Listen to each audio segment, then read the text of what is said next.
Analyse करते जाना pause कर करके, और अपने खुद से भी ड्राइंग बना बना के एनालाइज करना। अब देखते हैं कि मैकेनिज्म में होगा क्या, यानी किस तरीके से वो कार्बन डाइऑक्साइड, H2O, NaCl ये सब फॉर्म हो रहा है। तो हम लिखते हैं क्या, मैकेनिज्म। जिसको लगता है कि उसके लिए यूजफुल ये नहीं है जेन्युइनली, तो वो ना क्या करो, स्पीड में आगे बढ़ा दो वीडियो, ठीक है ना। और जिसको लगता है कि उसको समझना है तो वो देख लो, तुम्हारा चॉइस के ऊपर है, ठीक है। हाँ देखो, तो मैकेनिज्म में क्या है, लेकिन अगर सभी सीखोगे तो ज़्यादा बेहतर होगा, क्योंकि अगले साल शुरू एक तरीके से तुम 11 में जाओगे तो ये सब पढ़ना ही होगा, ठीक है ना। चलो, कार्बोनेट आयन है,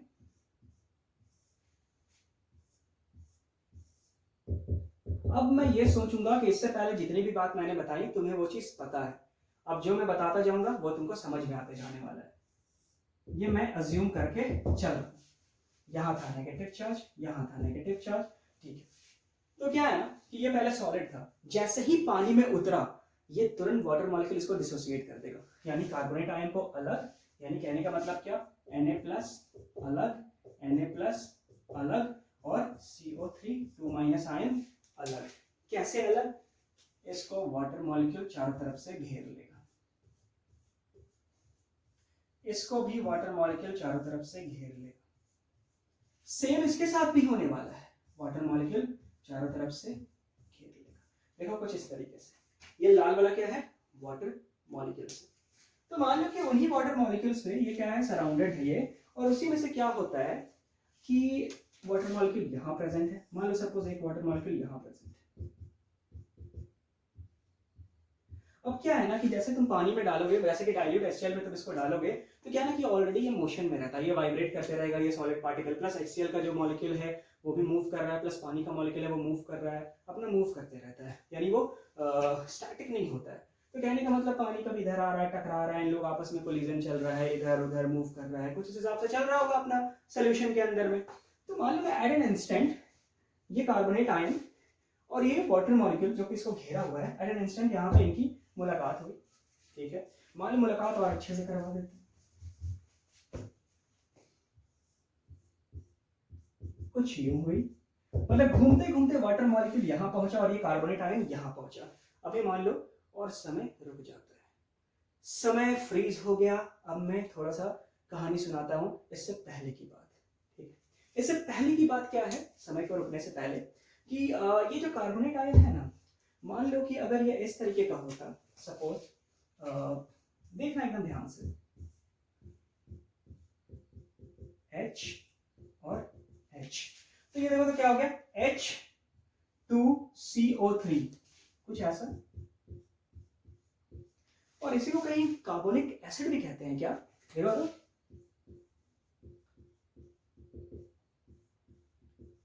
कार्बोनिक एसिड, अरे वही एसिड जो तुम्हारे सोडा ड्रिंक्स में होता है, जो तुम्हारे पेप्सी कोका कोला, अभी तो पी नहीं रहे होगे, लेकिन हाँ पीने वाले की कमी थोड़ी ना है, हाँ पेप्सी कोका कोला, यानी जो सॉफ्ट ड्रिंक्स में होता है, यानी जो कार्बोनेटेड ड्रिंक्स होता है, यानी उसमें कार्बोनिक एसिड होती है, तभी तो खट्टा खट्टा लगता है, तो वही एसिड है, और इसे कहा जाता है वीक एसिड। वीक एसिड का अर्थ क्या होता है, वीक एसिड का अर्थ यानी जो कि एक्वा सॉल्यूशन में पूरे अच्छे तरीके से डिसोसिएट ना हो, यानी कहने का मतलब क्या, जो कि पानी में जब इसको हम डालें, डिसॉल्व करें, तो वो प्रोटॉन प्रोड्यूस ना करे, यानी करे भी तो बहुत कम। कम का मतलब क्या, कि जैसे कि क्या, देखो ना, यही तुम्हारा क्या हो गया, H2CO3। अब पहले लेक्चर्स में मैंने समझाया है, क्या समझाया है, कि ऑक्सीजन में पार्शियल नेगेटिव चार्ज, हाइड्रोजन में पार्शियल पॉजिटिव चार्ज, ऑक्सीजन में पार्शियल नेगेटिव चार्ज, हाइड्रोजन में पार्शियल पॉजिटिव चार्ज। ये क्यों होता है, due to electronegativity difference. Oxygen क्या करता है, ये जो शेयर्ड पेयर्स वाला इलेक्ट्रॉन है उसको अपनी तरफ खींच के रखता है, यहाँ पे भी वही बात है इधर। तो जिसके कारण इलेक्ट्रॉन क्लाउड यानी इलेक्ट्रॉन डेंसिटी ऑक्सीजन की तरफ ज्यादा होती है, तो वो थोड़ा पार्शियली नेगेटिव हो गया चार्ज, और ये थोड़ा पार्शियल पॉजिटिव चार्ज, सेम यहाँ पे हो रहा है। अब क्या है ना कि कोई भी नेगेटिवली चार्ज स्पीसी, कोई भी नेगेटिवली चार्ज स्पीसी इस प्रोटॉन को खींच सकता है, यानी इससे, लेकिन क्योंकि ये वीक एसिड है तो उतना आसानी से हाइड्रोजन नहीं छोड़ने वाला, हाइड्रोजन एटम कहने का मतलब वो पकड़ के रखा है हाइड्रोजन एटम को। ये एक तरीके का एक्सप्लेनेशन है और यही होता भी है। तो फिर क्या है ना कि जैसे अगर मान लो इसको कहीं पे भी हाइड्रोजन दिखेगा यानी प्रोटॉन दिखेगा तो वो झट से उसको ग्रैब करना चाहेगा, ठीक है। तो एग्जैक्टली अगर उसको मौका मिला, अभी जब ये पाउडर के फॉर्म में था Na2CO3 तो बस वहाँ पे Na2CO3 था, लेकिन क्या है ना कि अगर उसमें जरा सा भी इसको वाटर मॉलिक्यूल कहीं से मिल गया ना तो वाटर मॉलिक्यूल से ये क्या करेगा, हाइड्रोजन यानी प्रोटॉन को खींचने की कोशिश करेगा अपनी तरफ, और इसको मिल भी गया क्योंकि तुम उसमें एसिड में डाले हो। प्लस क्या है कि एसिड में H+ आयंस भी है, याद रखना, तो वहां से भी वो हाइड्रोजन वहां से भी क्या कर सकता है, वो H+ को खींच सकता है यानी प्रोटॉन को। तो चलो देखते हैं, सपोज ये सब याद रखना, ये सब एक एक बात बहुत इंपॉर्टेंट है, एक एक बात, ठीक है। चलो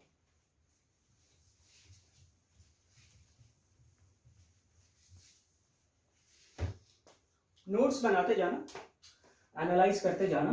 तो देखो यहाँ पे क्या है कि ये वाला इलेक्ट्रॉन इस प्रोटॉन को खींचना चाहेगा, कहने का मतलब क्या, ये हो गया पार्शियली नेगेटिव, ये पार्शियल पॉजिटिव, ये पार्शियल पॉजिटिव, ऑक्सीजन ज्यादा इलेक्ट्रोनेगेटिव है हाइड्रोजन से, तो ये क्या करेगा, इस पे अपना दावा बोल सकता है, यानी ये इलेक्ट्रॉन इधर से इसको, मतलब ये ऑक्सीजन इसको अट्रैक्ट करेगा, ठीक है, और ये फाइनली क्या होगा, अट्रैक्ट करने के बाद ये इलेक्ट्रॉन इसके शेल में चला जाएगा हाइड्रोजन के एक तरीके से। और फिर क्या होगा, ये तो ऑलरेडी इलेक्ट्रॉन क्लाउड को अपनी तरफ खींच के रखा हुआ है, तो इसको तो मजा ही है ना, ऑक्सीजन को इलेक्ट्रॉन मिल गया पूरा का पूरा, तो ये जैसे ही इसको खींचेगा ये क्या होगा कि ये जो हाइड्रोजन से भी इलेक्ट्रॉन था ना, अपना तो था ही यहाँ, वो लेके अपना निकल लिया, ठीक है। तो यहाँ पे प्रोडक्ट क्या बनेगा देखो, और हमेशा साइन जो है मैं देखो रिवर्सिबल बना रहा हूँ, ये सब रिएक्शन रिवर्सिबल होता है। केमिकल रिएक्शन रिवर्सिबल, हमने तो फिजिकल पढ़ा था कि physical changes are reversible, chemical changes are irreversible, लेकिन बेटा ना वो ना बच्चों की बातें थी, अब तुम बड़े हो गए हो और तुम बहुत बड़े हो जाओगे जब तुम 11th-12 में जाओगे, तो वही बात है सीख लो, chemical reactions are also reversible in nature, याद रखना। कुछ ऐसे केमिकल रिएक्शंस होते हैं तो जिसमें कि ये भी है ना। तो देखो यहाँ पे क्या हो रहा है कि ये क्या प्रोड्यूस करेगा, कुछ ऐसा कुछ ऐसा। अब ध्यान देने वाली बात है, ये तो जस्ट का 10 नेगेटिव चार्ज, यहाँ क्या है 1 2 3 4, अब ये इलेक्ट्रॉन ऑक्सीजन का यहाँ एक हाइड्रोजन को दे दिया, तो अपने से दूर हुआ एक इलेक्ट्रॉन, शेयर तो अभी भी कर रहा है, ऑक्टेट कंप्लीट है 1 2 3 4 5 6 7 8, लेकिन क्या हुआ कि एक इलेक्ट्रॉन अपने शेल से दूर कर दिया, हाइड्रोजन के शेल में डाल दिया, तो ये क्या हो जाएगा, यानी हाइड्रोजन के ऑर्बिट में डाल दिया, तो ये क्या हो जाएगा, एक पॉजिटिव चार्ज यहाँ पे आ जा रहा है, ठीक है। और साथ में क्या बना, OH 1 2 3 4, और ये भी इसके पास आ गया यानी 5 6, यानी फिर से ये क्या हो गया माइनस, यानी इसके आउटर मोस्ट शेल में देखो तो 7 इलेक्ट्रॉन्स आ गया। तो देखो दो चीज यहाँ पे फॉर्म हुआ है, एक तो ये और एक ये। अब आगे देखते हैं क्या होता है, आगे में यूं होता है, यहां से देखो ये जो चीज मैंने यहाँ लिखा है, पहले देख लो, ये एनालाइज अच्छे से कर लो, इसे मैं मिटा के ऊपर लिखने वाला हूँ, ठीक है। तो ये रिएक्शन हो गया, वीडियो को आगे पीछे करके देखते रहना अच्छे से समझने के लिए।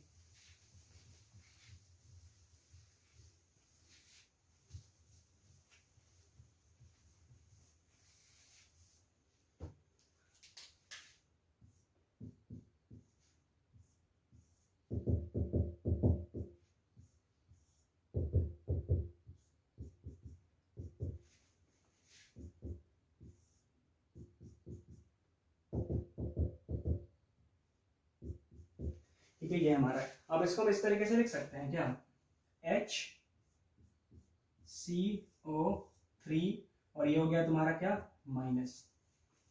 ये क्या है पता है, अगर वो कार्बोनेट था तो इसको कहीं हम हाइड्रोजन कार्बोनेट भी कहते हैं क्या, या तो बाइकार्बोनेट आयन, यही है क्या, देखो ऐसे ही बनता होगा बाइकार्बोनेट आयन। तो देखो इसको याद रख लेना कि क्या होता है, ये होता है बाइकार्बोनेट आयन। खुशी हुआ, नया नया चीज देख रहे हो तो तसल्ली भी मिल रहा होगा। देखो, और इसी को हम कहते हैं क्या, हाइड्रोजन कार्बोनेट, सेम चीज है।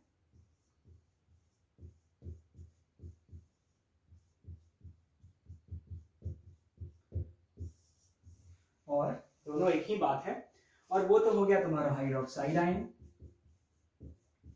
देखो कितना डिटेल में मैं चीजों को बता रहा हूं, कितना महीन महीन तरीके से। अब देखो आगे बढ़ते हैं, ठीक है, इसे मैं मिटाऊंगा क्योंकि मेरे रिएक्शन को अब आगे बढ़ाना है। अच्छा, वो जो पानी आया था वो रिएक्शन का जो एक्वस सोल्यूशन है वहीं से पानी आया था, ठीक है ना। तो रिएक्शन में तुमको दिख नहीं रहा है वो पानी, अभी देखना लास्ट में वो पानी निकल भी जाएगा, ध्यान देना। अब क्या है ना कि देखो यहाँ पे 2HCl यानी 2H+ आयन निकलेगा यहाँ पे। तो मान लो कि एक H+ आयन इधर था यानी वही हाइड्रोनियम आयन के फॉर्म में, तो चलो हम उसको उसी हिसाब से बना देते हैं तो तुमको भी कन्वीनियंस होगा, यानी H और H। मान लो और भी होगा यहाँ पे H, और ये पॉजिटिव डालना मत भूलना, ये लोन पर लिखना है तो पूरा एकदम अच्छे से लिखो। ये क्या है ना, तो मेरे को क्या मैं बोला था कि पानी में प्रोटॉन इधर उधर ट्रांसफर होते रहता है, जो भी नेगेटिवली चार्ज पार्टिकल उसको खींच लेता है। तो देखो पानी तो एक दूसरे में ट्रांसफर करते ही रहता है बास्केटबॉल की तरह, ये भी खींच सकता है, ये भी ऑक्सीजन खींच सकता है यहाँ पे लोन पे रहे तो यहाँ पे कुछ देखो वैसा ही होने वाला है कि ये सब मैं बता रहा हूँ कि ऐसा भी हो सकता है। सपोज ये घूमते घूमते यहाँ पहुंचा जहाँ पे ये हाइड्रोनियम आयन था, उसी बीच क्या होगा, जैसे ही इसके संपर्क में ये आएगा तो ये इस पे अटैक मारा, ये इधर से इस पे अटैक मारा। एकदम ध्यान देना, यानी ये क्या है कि अचानक से घूमते घूमते वो तो सोल्यूशन में है, सोल्यूशन में क्या है, ये पूरा सोल्यूशन मिक्सचर एक तरीके से सोल्यूशन है, कार्बोनेट आयन घूम रहा है, यहाँ पे बाइकार्बोनेट आयन बन गया है, हाइड्रोक्साइड आयन भी वहीं है और ये हाइड्रोनियम आयन भी वहीं पे है। तो घूमते घूमते घूमते जब ये टकराएगा, मिलेगा, कोलाइड करेगा, तो मान लो कि कोई ऐसा इंस्टेंट होगा कि कुछ ऐसा सिचुएशन क्रिएट होगा कि जहाँ पे इसके आमने सामने ये हाइड्रोनियम आयन आ गया, तो उसी बीच क्या होगा, ये तो प्लस चार्ज है ऑक्सीजन पे, ये तो चाहेगा पूरा अपना इलेक्ट्रॉन लेना, तो उसी में क्या होगा, मान लो ऐसे दिखा दे रहे इसको, ये जैसे इसको अटैक करेगा ना इस प्रोटॉन को, तो ऑक्सीजन जो इसको अपना इलेक्ट्रॉन दिया था, शेयर किया था इसका ड्यूप्लेट कंप्लीट करने के लिए, फिर वो वापस ले लेगा। यहाँ पे भी क्या होगा, फिर ये वापस ले लेगा और वो हाइड्रोजन यानी प्रोटॉन उनके पास चला गया। तो देखो प्रोडक्ट के फॉर्म में क्या होगा, प्रोडक्ट के फॉर्म में क्या होगा कि ये उसके पास चला गया हाइड्रोजन। तो देखो यहाँ पे मैं मिटा दे रहा हूँ इसे,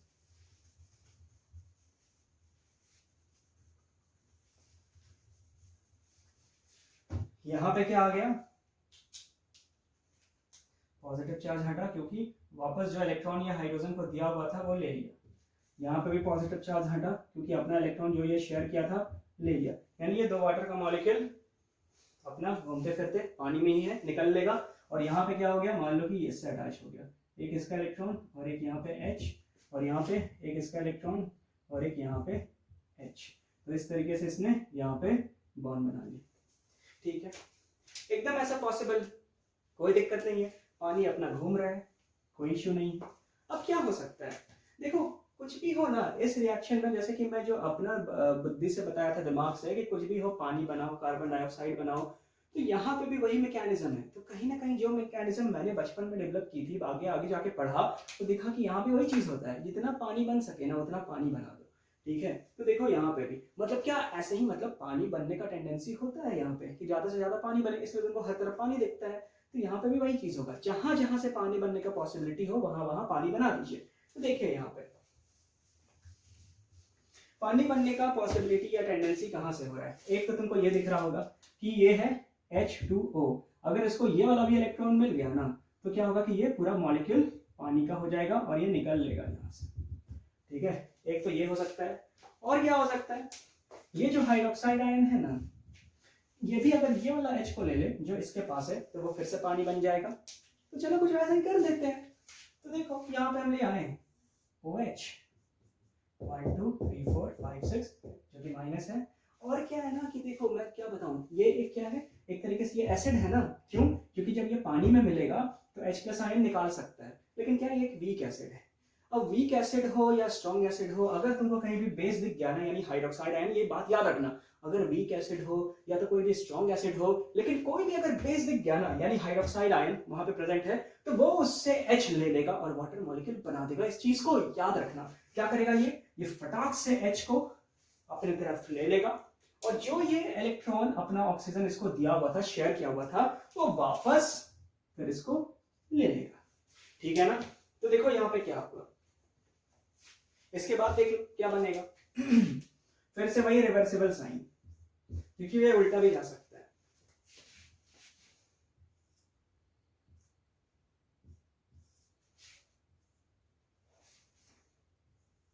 1 2 3 4 5 6 नेगेटिव, और देखो यहाँ पे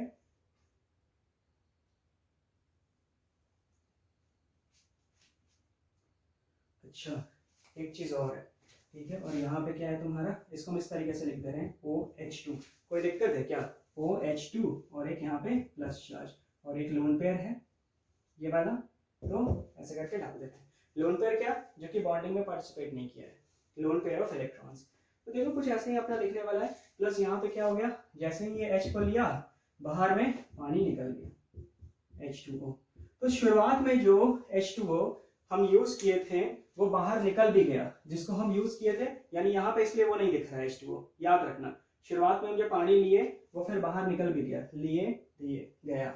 लेकिन अब क्या है ना कि देखो यहाँ पे जो वाटर मॉलिक्यूल यहाँ से जो निकलेगा ना वो यहाँ पे दिखने वाला है। देखो ना एक ही निकल रहा है ना वाटर मॉलिक्यूल, तो एक ही मोल दिख रहा है ना, तो वही यहाँ से निकलने वाला है। कैसे निकलेगा भाई?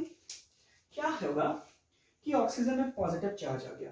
अब इसमें क्या है ना, टेंडेंसी है कि ये अपना इधर से इलेक्ट्रॉन को खींच के ले जाए, लेकिन ये जैसे ही इसको खींचेगा तो क्या होगा कि यहाँ पे पॉजिटिव चार्ज डेवलप हो जाएगा, होगा ना भाई। ये इलेक्ट्रॉन चला गया यहाँ से, कार्बन का एक इलेक्ट्रॉन चला गया तो यहाँ पे पॉजिटिव चार्ज आ जाएगा। तो चलो उसको हम दिखाते हैं, उसको कहते हैं रिएक्शन इंटरमीडिएट। देखो यहाँ पे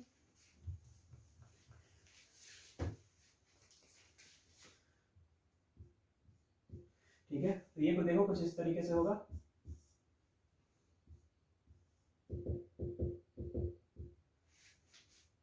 और यहाँ एक पॉजिटिव चार्ज आ गया और ये वाटर मॉलिक्यूल यहाँ से निकल गया, ठीक है।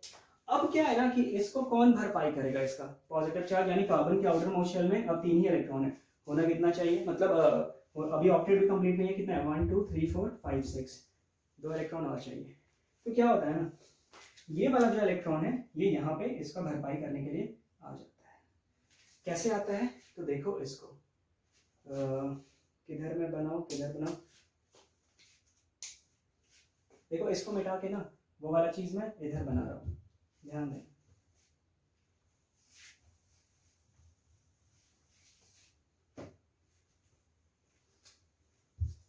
मान लो ये इधर आ रहा है, देखो कुछ इस तरीके से ये बन गया, वो ऊपर, और ये एक इलेक्ट्रॉन यहाँ था, ये तो अपना चलो एक यहाँ पे ऑक्सीजन जुड़ा हुआ है, 1 2 3 4, ये तो है ही 1 2 3 4, और एक इलेक्ट्रॉन यहाँ पे ऑक्सीजन था और एक ये इधर दे दिया इसको, तो ये क्या बन गया C double bond O double bond O, और इसके पास तो था ही लोन पे, ठीक है। तो इस तरीके से तुम्हारा क्या बन गया, कार्बन डाइऑक्साइड। इसी को कहते हैं ना कार्बन डाइऑक्साइड, यानी ये क्या हो गया इक्विवेलेंट टू, यानी इसका मतलब क्या हो गया इक्विवेलेंट टू, ये क्या है CO2 गैस, ठीक है ना। रिएक्शन में देखो क्या क्या बन गया मेरा, रिएक्शन में हमको क्या क्या मिल गया, H2O CO2, H2O यहाँ से, CO2 यहाँ से, ये है रिएक्शन मैकेनिज्म। अच्छा लगा होगा, एक बार में नहीं समझ में आया, मान लो कि 12.5% भी समझ में आया एक बार में, या 0.2%, 0.2 0.9%, तो धीरे धीरे एक बार प्रैक्टिस करोगे, इसको एनालाइज करोगे, तो फिर 0.9 से 12.5, 12.5 से 26.5 ऐसे कर करके धीरे धीरे 100% समझ में आ जाएगा, ठीक है। अब बात रहा कि ये तो मैंने प्रोड्यूस कर दिया वाटर और कार्बन डाइऑक्साइड, NaCl कहाँ गया, तो देखो ना NaCl तो कहीं यहीं पे है क्या, Na+ यहाँ है, Na+ यहाँ पे 2 है, और ये कार्बोनेट आयन का तो खेल हो चुका है वहां पे, ठीक है। तो इसको हटा देते हैं, और क्या है तुम्हारा Cl आयन, Cl- आयन को तो थोड़ी देर पहले बताया था मैंने, वो भी क्या रहेगा, पानी से घिरा हुआ रहेगा।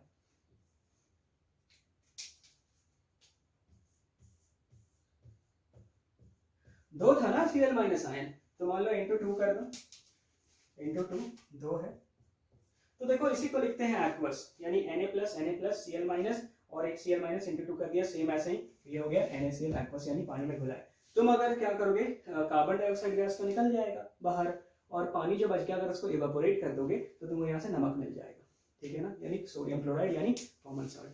तो ये था मैकेनिज्म, मैं आशा करता हूँ कि आपको पसंद आया होगा। अब बढ़ते हैं हम लेक्चर की ओर, आगे लेक्चर की ओर, ठीक है, थैंक यू। अब हम केमिस्ट्री के सफर में थोड़ी और दूर चलते हैं, और शुरू होता है मेरा वही रिएक्शन का अगला पार्ट। पहला रिएक्शन क्या था कि मैंने डाइल्यूट HCl में सोडियम कार्बोनेट को डाला और उसके बाद मेरा क्या प्रोड्यूस हुआ, तो मैंने देखा sodium chloride, water and carbon dioxide gas. जो यहाँ पे कार्बन डाइऑक्साइड गैस, मुझे पता चल गया कि ये कार्बन डाइऑक्साइड गैस है। ये बबल्स प्रोड्यूस हुआ, यहाँ से बबल्स होते हुए जब लाइम वाटर में आया, तो लाइम वाटर जो कि पहले कलरलेस था वो क्या हो गया, वो मिल्की, यानी कहने का मतलब सफेद रंग का बन गया, सफेद रंग में कन्वर्ट हो गया। फिर मन में सवाल आता है कि चलो ठीक है, कार्बन डाइऑक्साइड इसमें डाले तो उसके लिए भी एक केमिकल रिएक्शन होगा, इक्वेशन होगा। कार्बन डाइऑक्साइड गैस को लाइम वाटर में डाले तो वो लाइम वाटर टर्न्स मिल्की हो गया।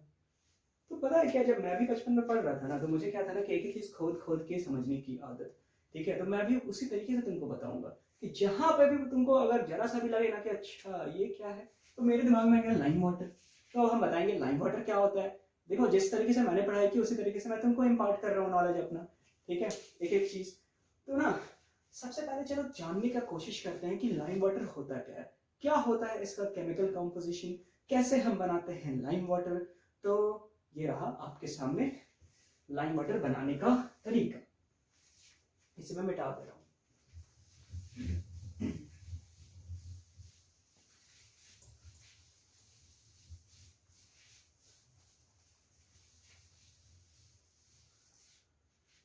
लाइम वाटर, ठीक है। देखो तुमने सुना होगा किसके बारे में, लाइमस्टोन के बारे में, जिसे कहते हैं चूना पत्थर। और तुमने ये भी सुना होगा चौक, देखा भी है। फिर क्या, मार्बल, अरे मार्बल वो गोली नहीं, मार्बल वो नहीं, वो मार्बल नहीं, ये मार्बल तुम्हारा वही जो फ्लोरिंग में लगता है या तो कहीं पे भी, स्लैब लैब मार्बल, ठीक है ना। संगमरमर, ठीक है, ताजमहल वाला। तो कहने का मतलब क्या, बेसिकली इसको लाइमस्टोन है। और ये होता है, इसका केमिकल कॉम्पोजिशन क्या होता है, बेसिकली इसका केमिकल फॉर्मूला क्या होता है, ये होता है एक्चुअली इसका केमिकल नेम कैल्शियम कार्बोनेट, क्या, CaCO3। यानी ये चूना पत्थर होता है जिसे तोड़ तोड़ के निकाला जाता है। मान लो कोई पहाड़ है, एक तरह का ये सेडिमेंट्री रॉक है। सेडिमेंट्री रॉक, रॉक कितने तरीके के होते हैं, जैसे बचपन में तुमने पढ़ा होगा इवन सोशल स्टडीज में, इग्नियस, मेटामॉर्फिक और सेडिमेंट्री। मेन कैटेगरी तो यही है। सो सेडिमेंट्री कैसे फॉर्म होता है, ये deposit layer by layer, layer by layer deposit होते जाता है, उसके ऊपर कोई वाटर बॉडी होता है जो कि इसको हाई प्रेशर रहता है, और ये एक के ऊपर एक के ऊपर एक लेयर में डिपॉजिट होते जाता है। जब पानी सूखता है तो उस पत्थर को वहां पे जो जम गया, उसके बाद पता चला ये मार्बल है, तो एक एक करके हम उसको निकालते हैं तोड़ तोड़ के। तो इसी तरीके से कैल्शियम कार्बोनेट यानी क्विक यानी लाइमस्टोन को तोड़ा गया। पहले पत्थर एक तरीके से माइनिंग करके निकाला गया, और कुछ पत्थर मान लो हम ले आए। अब हम कैसे आगे का प्रोसेस करेंगे कि हमको पहुंचना कहां तक है, लाइम वाटर तक, ध्यान से देखना। चलिए,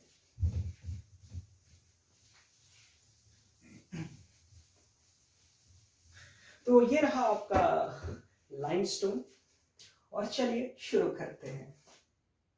ये हो गया एक ट्रे, मान लो एक तरीके से कुछ भी रखो और इसमें कुछ छोटे छोटे पत्थर डाल दिए, लाइमस्टोन के टुकड़े जो तुम तोड़ के लाए हो। और चलो ये स्टैंड है, थोड़ा बढ़िया ही से देख लो। और यहाँ पे ये फ्लेम्स है,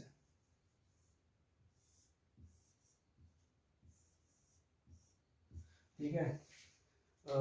ये फ्लेम्स है यानी आग। बहुत ही बढ़िया तरीके से हीट करना होता है। यानी ये क्या है तुम्हारा, मैं सब कुछ लिखता चला जा रहा हूं।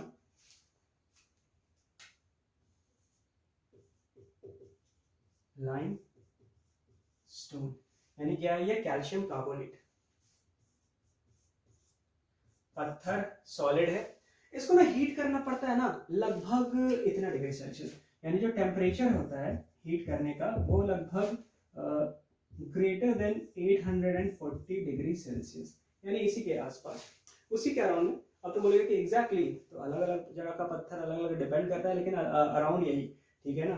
ये लाइमस्टोन बेसिकली किधर मिलता है, MP की पहाड़ों में, यानी मध्य प्रदेश, राजस्थान, उधर उधर में ये मिलता है, प्लस हिमाचल प्रदेश उधर भी मिलता है, ठीक है। तो जहाँ पे सीमेंट फैक्ट्री स्टैब्लिश होता है ना, उसमें भी सीमेंट में भी लाइमस्टोन लगता है। तो ये सब अधिकतर फैक्ट्री वहीं रहता है, सेट होता है जहाँ पे तुमको लाइमस्टोन आसानी से मिल जाए। तो हिमाचल प्रदेश हो गया, राजस्थान हो गया, इधर में सीमेंट फैक्ट्रीज काफ़ी है ना। चलो क्या है कि देखो तो टेम्परेचर भी तुम देख लिया लगभग 840 डिग्री सेल्सियस। खूब हीट करो इसको, हीट करो हीट करो हीट करो। और ये कैसा दिखता है? सफेद रंग का होता है। कलर थोड़ा सा वेरी भी हो सकता है, लेकिन अधिकतर क्या होता है? व्हाइट कलर का होता है।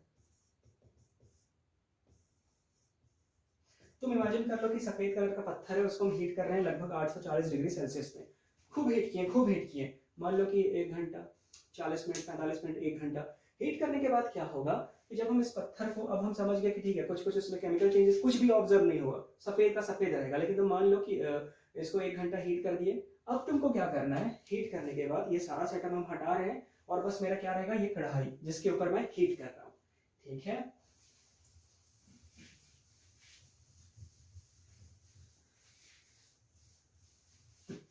तो देखो एक्चुअली हुआ क्या है ना कि पहले मैं उसे केमिकल इक्वेशन के फॉर्म में रिप्रेजेंट करूंगा। हुआ क्या है कि ये जो कैल्शियम कार्बोनेट है, इसको जब मैंने हीट किया, डेल्टा का साइन है हीट करने के लिए, लगभग इक्विवेलेंट टू, चलो वही लिख देता हूँ, 840 डिग्री सेल्सियस में।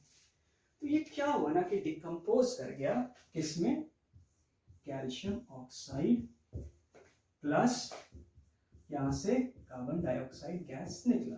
यानी ये भी सॉलिड पत्थर, ये भी सॉलिड सफेद रंग का पत्थर, यानी इस पत्थर का मास थोड़ा सा तो कम हुआ होगा। क्यों? क्योंकि उससे उतना मास कार्बन डाइऑक्साइड निकल जा रहा है। एकदम ध्यान, यानी ये था मेरा लाइमस्टोन, ये है मेरा क्विक लाइम। ध्यान दीजिएगा इस चीज को, क्विक लाइम इसे कहते हैं। लाइमस्टोन ये हो गया क्विक लाइम, और वो कार्बन डाइऑक्साइड निकल गया। अब जो कढ़ाई था ना, तो हम अज्यूम कर ले रहे हैं कि चलो उसमें कार्बन डाइऑक्साइड गैस उड़ गया है, और जो पत्थर बचा हुआ है वो है तुम्हारा क्विक लाइम। इसमें अगर हम पानी डालेंगे, पानी धीरे धीरे करके डालते हैं। मान लो कि एक गिलास है मेरे पास,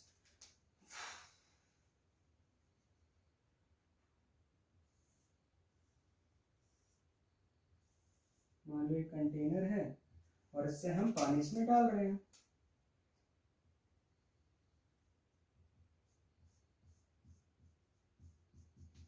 ठीक है ना, तो इसमें हम पानी डालते जा रहे हैं, पानी डालते जा रहे हैं, तो ऑब्वियस से बात है झस ऐसा आवाज करेगा। मतलब क्या? गर्म चीज में पानी डालते हो तो करता ही है। लेकिन देखो यहाँ पे भी एक केमिकल रिएक्शन होने वाला है। क्या होने वाला है? चलो देखते हैं। यानी यहाँ पे बस पानी डाल के क्या करना है, देखो यहाँ पे, यानी मेरा जो क्विक लाइम है CaO, ये सब बड़ा मजेदार चीज है। ठीक है, CaO प्लस क्या? H2O। चूना पत्थर मार्केट में भी मिलता है, मतलब कहने का मतलब ये पत्थर वाला, उसको घर में लाके पेंटिंग वेंटिंग कुचाड़ा वचाड़ा में पानी डालो तो वो काफ़ी ज़्यादा हीट भी निकलता है, उससे काफ़ी ज़्यादा एक्सोथर्मिक रिएक्शन होता है। ठीक है, अभी दीपावली है तो घर में लोग कुचाड़ा करते हैं, पेंटिंग वेंटिंग बहुत जगह कुचाड़ा भी चलता है सफ़ेद रंग का, वही ले लो चूना, ढेला वाला पत्थर वाला, पानी मिलाओ, जब वो काफ़ी ज़्यादा गर्मी, काफ़ी ज़्यादा उससे हीट निकलता है, देखे हुए उबलने लगता है, उसके बाद जब वो ठंडा हो जाए आराम से पेंटिंग कर लीजिए। ठीक है, दीपावली में तो बहुत कुछ वो बनाएंगे जो छोटा छोटा घर बनाते हैं, मिट्टी की, ईंट की, अब तो लकड़ी की बनाते हैं, प्लाईवुड की बनाते हैं घर में, या थर्माकोल्स की बनाते हैं। तो एक बार इससे ट्राई करना मिट्टी के घर बनाने का और उसे पेंट करना इससे। ठीक है, दीपावली में। चलिए, तो देखो तो, बचपन वाला टेक्निक लगाएंगे। क्या टेक्निक? कि मेरे पास है एक कैल्शियम, ऑक्सीजन कितना है? 1 2, हाइड्रोजन कितना है? 1 2। तो बताइए क्या बनेगा? आप कहेंगे पानी और कार्बन डाइऑक्साइड गैस, तो यहाँ पे कार्बन डाइऑक्साइड तो कार्बन तो है ही नहीं, तो क्या है? पानी बना देंगे। तो भाई पानी तो पहले ही से प्रेजेंट है, तो कुछ अलग बनाते हैं ना। तो देखो ये क्या बनेगा? OH है यहाँ पे, और ये भी OH है, और ये क्या हो गया? कैल्शियम। तो तुमको दिख रहा है कैल्शियम हाइड्रोक्साइड बनते हुए, तो इसको हम यहाँ पे बना दे रहे, यही है ना Ca, और ये OH ट्वाइस, तो वही बना दिए CaOH होल ट्वाइस। एकदम सही। और देखो रिएक्शन बैलेंस है क्या? एक कैल्शियम, एक कैल्शियम, ऑक्सीजन दो, ऑक्सीजन दो, हाइड्रोजन दो, हाइड्रोजन दो, एकदम हो गया बैलेंस। यानी ये बचपन का खेल जवानी में भी काम आ गया। ठीक है, तो देखिए ये था रिएक्शन, और इससे हम कहते हैं क्या? Select line. ठीक है ना। तो क्या करना होता है ना, इसको पानी धीरे धीरे मिलाते जाओ और इसे क्रश करते जाओ, ठीक है ना, क्रश करते जाओ। जैसे ही तुम इसमें पानी डालोगे ना तो ये भसभसा जाता है। कहने का मतलब क्या कि अब तुम इसको अगर क्रश करोगे तो ये चूर चूर हो जाएगा, यानी पाउडर बन जाएगा। तो कहने का मतलब क्या कि पानी डालने के बाद फिर जो भी है तुम इसे क्रश कर दो, हाथ से नहीं किसी लकड़ी से करो। अभी तो गर्म होगा ये काफी। तो मान लो कि इसको कढ़ाई को मैं यहाँ बना रहा हूँ और इसे मैं क्रश कर दिया, तो ये छोटे छोटे पाउडर्स में तब्दील हो जाएंगे, परिवर्तित हो जाएंगे, बदल जाएंगे, कन्वर्ट हो जाएंगे। सफेद रंग का पाउडर तुमको दिखेगा। और अगर तुम एक्सेस पानी मिला दिए हो, ज्यादा पानी डालोगे तो थोड़ा सा उसको इवापोरेट होने दो, तो पानी जब उड़ जाएगा तो भी तुम्हारा पाउडर ही बचेगा, ठीक है ना। तो इसी को कहते हैं हम स्लेट लाइम।